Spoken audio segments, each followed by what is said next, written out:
So we're going to do some little maintenance on the bike here today. I want to look at the clutch. We'll go ahead and grease it up. This is a clutch arm.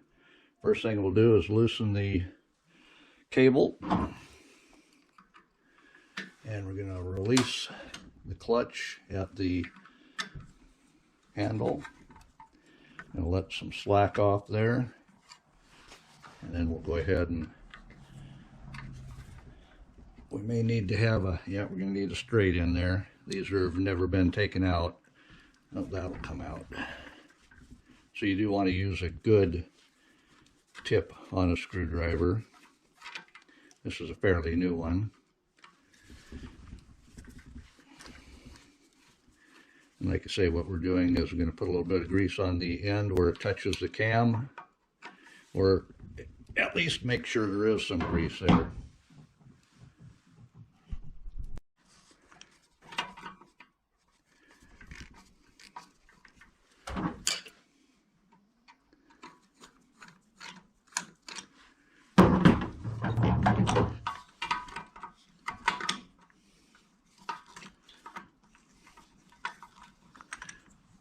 That's right. That had the nut on the back side to hold on the chain guard.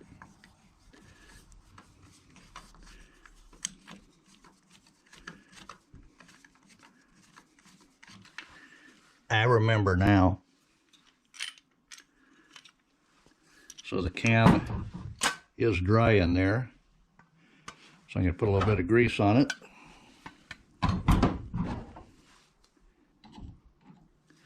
A little bit on the end of the screwdriver, and that's all you need for grease on that. Obviously, rain on the shaft here, so if you can get some grease there as well, that wouldn't be a bad thing.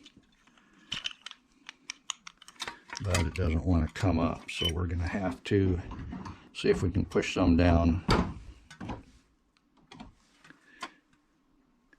We're not trying to make a big mess of it, but I would like to have it sealed up from the rain a little bit. I'll get the excess wiped off. Good, we'll put this all back together. Well, before we put that back together, let's go ahead and pull out the push pin. And this is just has a ball that would go on the end of it there. That's what's inside there. That way that can do all kinds of back and forth, up and down motions without ruining the pin, because that is spinning. That is part of the sprocket.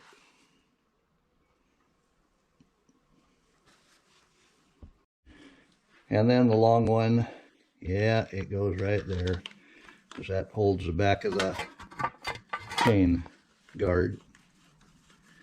That's why it wouldn't come out easy. I should have knowed.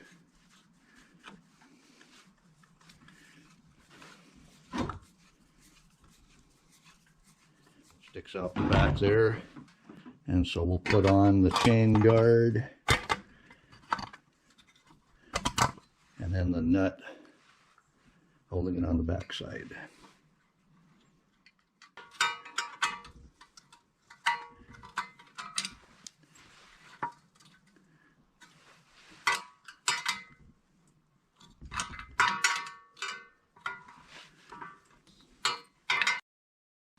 Then to adjust that clutch arm again, we'll pull it tight.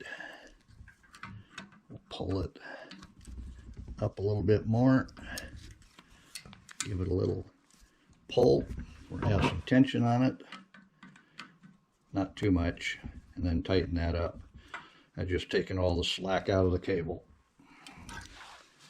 And then I'll put that underneath. That way it doesn't grab your leg as you're pedaling. We'll check it there. Looks good. The magneto is behind this cover. I'll take a quick look at it. There's There's 4 screws holding it on. There is a gasket to keep moisture out. So you see, this is the motor bit, and it is a magnet, and as it passes between these 2 fingers, it puts spark to the coil here. And on this particular one, I see the white and the blue are soldered to the same post, and then the black is soldered to this post, which is also soldered to ground. So if you're hooking up your white wire, you want to make sure that you're not sending power back down to it, and that will be the diode project. It is nice and dry inside. That's good. We'll check these screws. Just make sure they're tight. Come on.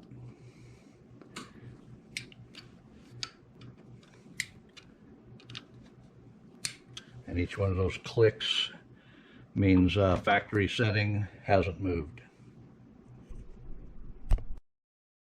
Now I'm tightening these up, not terribly tight, just enough that we don't shake out.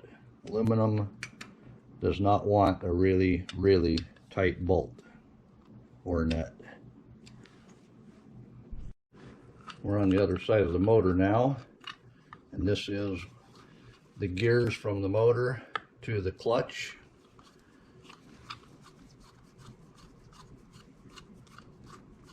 And we want to put a little bit of grease in, or at least make sure there is some grease on those gears. And checking your bolts to make sure there isn't a longer one somewhere is always a good idea. Yeah, that is kind of a thin gasket, and I see it's falling apart.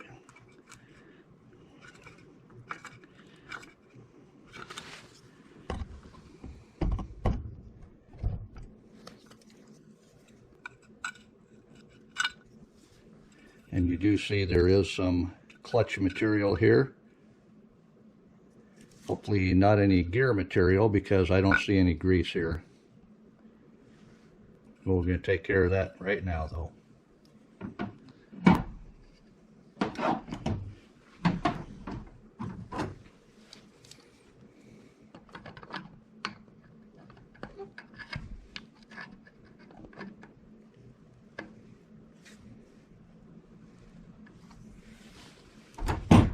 That does spin with the sprocket on the other side that we just looked at. I'm not trying to get everything greased, I just want grease in there. And like I say, this gear comes directly from the crankshaft, is actually part of the crankshaft. And we can turn that, which is turning the rear wheel. I could take the spark plug out and probably be able to pedal that around as well.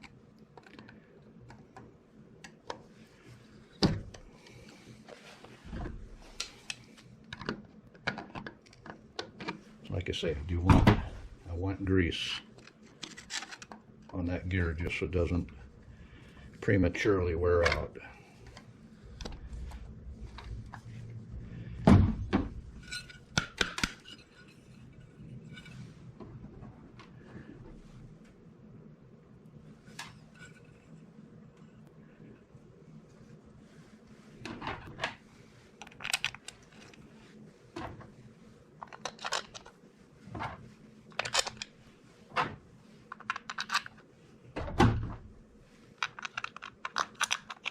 Get that tightened up, and on to the next. So if you remember, I put this front fork on, and I want to check, so I'm lifting the bike up, and then I'm moving it side to side. As you can see, it is moving, which means the bearings do need tightened up. So I'll do that next.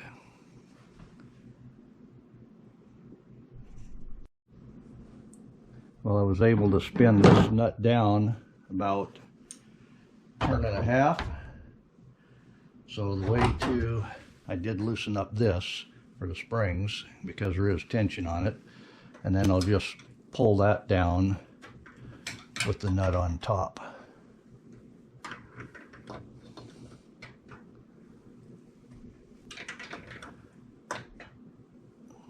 And that will set against the adjuster nut there. We're not terribly tight, we're snug. And then I'll tighten this back up.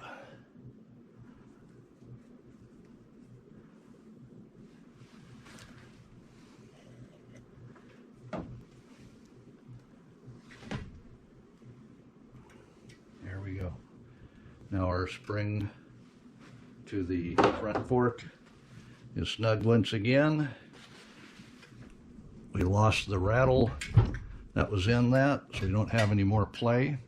The bearings are going to be much happier not bouncing around. So we got everything back together. I'm going to clean the grease off of it. That's squeezed out. Having extra is always good. And then that little shaft in there, like I say, where the clutch arm is, water could get down that, so I have grease around it. I'm just making sure everything's tight, making sure that the choke pops off when I hit the throttle. The screw that I put in is still there. It's a little bit short, so I really had to turn it in to get the gate to be at idle speed. That's all good. We have big fins on this particular head. You want to keep the fins clean because that's what cools the motor. I don't see any oil around. I'm keeping track of any oil that might show up, meaning I might have a bad gasket. And so far we're looking good. I think the next project is going to be the white wire. Oh yeah, we're going to hook that up to the battery so it charges the battery. We'll see how that all works. And you do see the inner tube that I have underneath the gas tank, between the gas tank and the frame. That is working well to keep that gas tank from rotating. When I first drove it, to my surprise, the gas tank just fell over to the side. It couldn't go very far because my leg was there, but still, I thought I'd better fix that. And like I say, I did have an old inner tube that I was able to cut and put between it. That settled in. Working well for the gas tank. The next thing I want to do is make sure that all these are still tight. Easier said than done with the camera in the way. And it's always better to start where you know you were at the tire stem.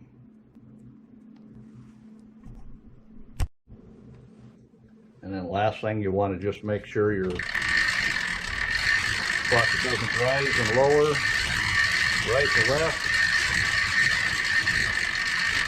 Kind of noisy, but it's crucial that you do check.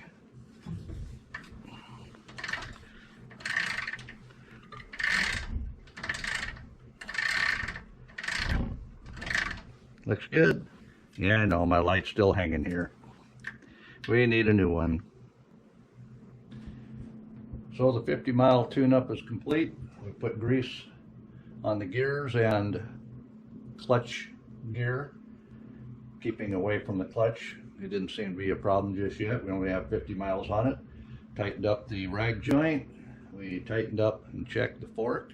It did need a little bit of adjustment, but I had put on a new fork, so that's on me. Checking the pedals and the chains. We need a little bit of lubricant on those. Clean the dust off. They do make a brush that will, as you rotate the pedals, you put it on the chain, it will brush off the dust, and then you can oil it. We'll get all that taken care of and go for a ride. I think the sun's coming out today. That's always a plus.